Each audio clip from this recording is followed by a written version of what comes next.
Hello, and welcome to Leilani Drinks the Brown Stuff, and I'm your host, Leilani, at the renovated barn on the Avocado Ranch, and we got a good one for you.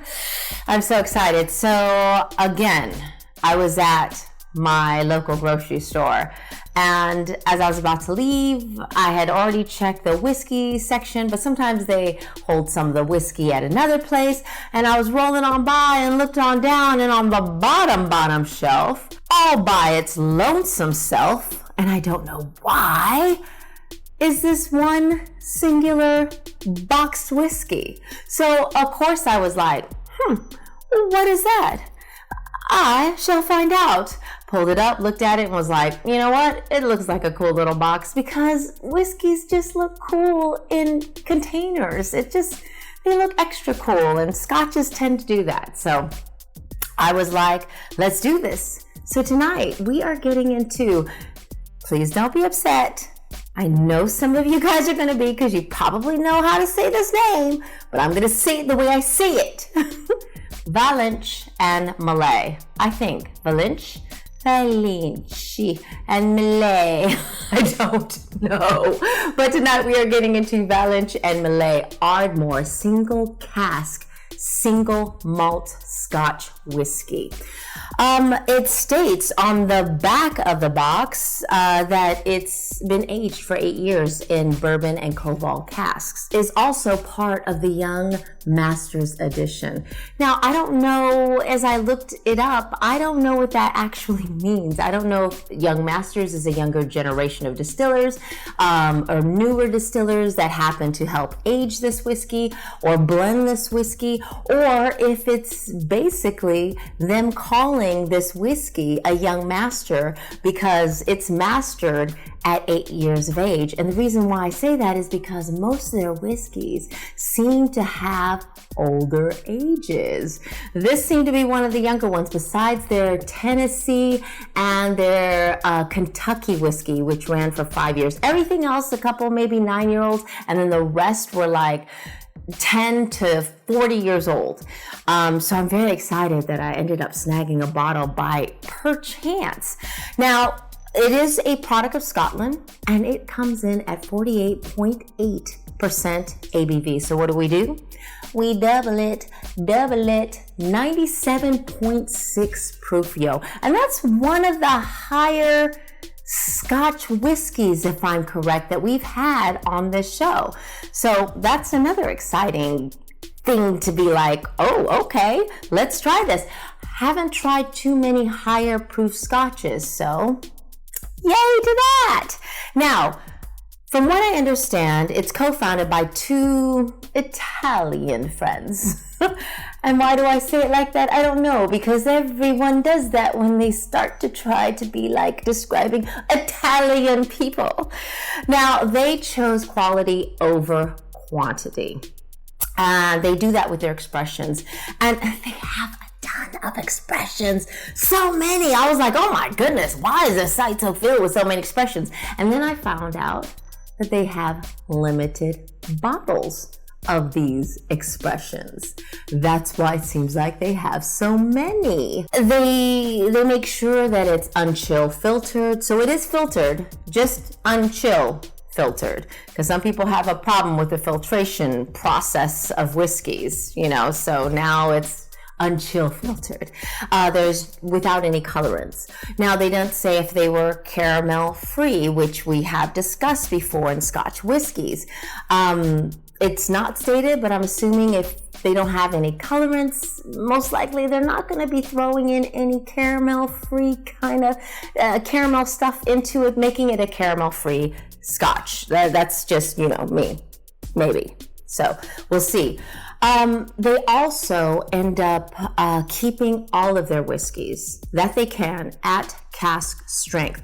They don't want to proof it down. They don't want to water it down to get more bottles per barrel, as some companies do, to stretch out their barrels and to give everyone the taste and all that other stuff. They are very select, and the only time they will do that, the only time they state, is if it's absolutely necessary, because the excessive aggressiveness of the alcohol in a young whiskey. Otherwise, it's coming out from the barrel into your bottle, into a drum of your glass immediately, which is always nice to hear. Now, they want you to understand and to believe that you are tasting a very unique whiskey. It will be the only time, unless obviously you get another bottle, because when that barrel is gone, that barrel is gone. I tried to look for this whiskey. They had other whiskeys. They didn't have the Ardmore 8 years anymore. Nowhere on the site, no pictures, nothing, which is crazy. I mean, that's going to be a fun experience. I mean, a sad experience, because if I taste it and it's delicious, it's going to be kind of sad for you unless you can find a bottle that's the 8-year-old Ardmore and be able to try it yourself. So crossing fingers for you too, or maybe it doesn't taste that good and then you don't have to worry about it. Who knows? That's what we're going to check out. But let me read a couple of things off the box first, because it's actually a cool box and they have a couple of quotes. This one, singularly hand-finished and unique, the timeless luxury of unrepeatable details. Discovering hidden casks, finding lost drams. To us, it is something truly extraordinary. It is an art. And just to drive home the point about them wanting you to understand that you're getting a very, very unique experience, here's a couple more quotes. In a world of overwhelming wood influence, we always seek the true distillery character, nothing less. And that's by Fabio Armali, co-founder and sales manager. And behind each detail, ink smear, unique imperfection, there is some of us. A moment frozen in time, unrepeatable. David Romano, co-founder and manager. So you can see how this beats home that it's like getting your own little special something. So how much fun is that? But how much fun is me opening this box? Because I like to do that. I like to feel fancy. So let's be fancy. Oh, look at that. How nice. The gold and the blue gives it like a nice classic color, don't it? All right. Pull tab, pull tab.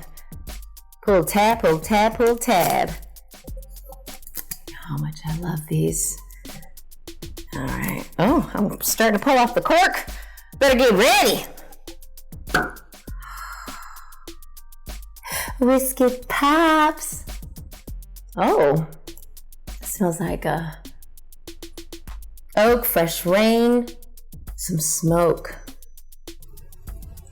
Gives that like almost like a black tar kind of smell. I mean, some people don't like it, but I don't know. I have mixed feelings about black tar. A little woodsy, grassy, earthy. I love it. I want to say there's something like a light cinnamon to it, but let me get it in a glass. Put it in a glass. Woman's Poe, woman's Poe. Oh, and that's a very light color. I mean, look at that, guys. At 8 years in a barrel, let's see what they came up with. The smoke, the tobacco, the peat, touch of like a sweet honey kind of syrup, and a little bit like an apricot finish. That went sweeter than what I expected. And boy, was that just like water flowing through the back of my throat. Let's do this again. I didn't want to like it for y'all guys, but I think I'm gonna have to say I'm sorry, because I might be tasting this all by myself unless you can find it somewhere. I'm just enjoying drinking this. I'm not even telling you guys anything anymore. I can taste the vanilla kind of honey speckled with the cinnamon. There's definitely smoke on the back end that comes through, which is nice.